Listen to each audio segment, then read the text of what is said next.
Vote প্রচারে রানীকুঠিতে কেন্দ্রীয় স্বরাষ্ট্রমন্ত্রী, টালিগঞ্জ যাদবপুরের বিজেপি প্রার্থীদের হয়ে প্রচার।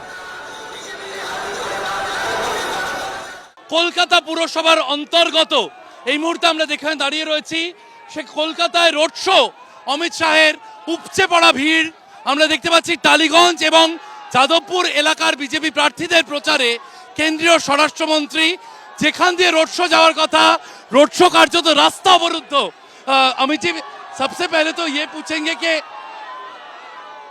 हजारों के तैनात पे लोग यहाँ पे आए हैं,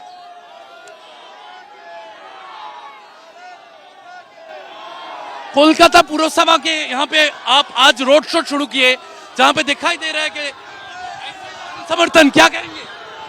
पूरे बंगाल में ऐसा जन समर्थन है, ये बताती है कि 4 तारीख को दीदी जाने वाली है। और ममता जी कह रही है कि आपने जो कहा है कि उल्टा लटका कर तृणमूल के गुंडों को पीटने के बारे में, वो कह रहे हैं कोर्ट जाएंगे आपके उस कोर्ट के लिए। हाँ, तो जरूर जाना चाहिए। ममता जी क्या गुंडों को क्या करना चाहती? उल्टा लटका कर सीधा नहीं करना है, तो गुंडों को घर में रखना है, तो ममता दीदी रखना चाहिए। मेरा आखिरी सवाल, ममता जी का दावा है कि पहला चरण में तृणमूल कांग्रेस 100 सीट जीत चुके हैं और अगर सत्ते में तृणमूल कांग्रेस आएंगे तो महाराष्ट्र की तरह आप लोग सत्ता तोड़ देंगे उनके, ऐसे कह रहे हैं ममता जी। हमें कोई सत्ता तोड़ने की जरूरत है ना, उनकी सत्ता आने वाली है। यहाँ पर पूर्ण बहुमत की, प्रचंड बहुमत के साथ भारतीय जनता पार्टी की सरकार बनेगी। कोलकाता के लिए खास कोई प्लानिंग आपका? कोलकाता को हम कोलकाता को स्लम फ्री बनाने के लिए एक बड़ी योजना लेकर आएंगे। कोलकाता के स्लम्स में जहां झुग्गी है वहीं घर देने का हम योजना लेकर आएंगे। দ্বিতীয় দফার ভোটের আগে গ্রাউন্ড জিরোয়ে সিআরপিএফ এর ডিজি, সিএপিএফ রাজ্য পুলিশকে সঙ্গে নিয়ে ডায়মন্ড হারবারের নোদাখালীতে রুট মার্চ করলেন জিপি সিং। ভোটারদের মধ্যে আস্থা তৈরি করতে ঘুরলেন এলাকার অলিতে গলিতে, কথা বললেন স্থানীয়দের সঙ্গে।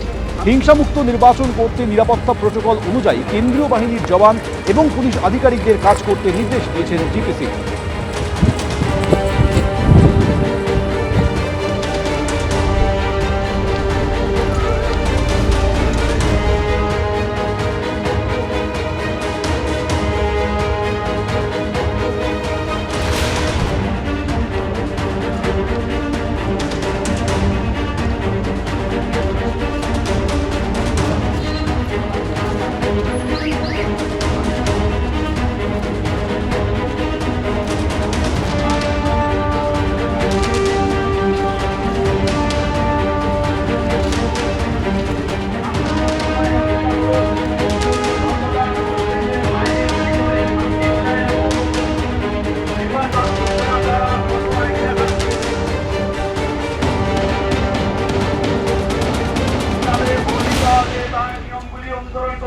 এবিপি আনন্দ, এগিয়ে থাকে, এগিয়ে রাখে।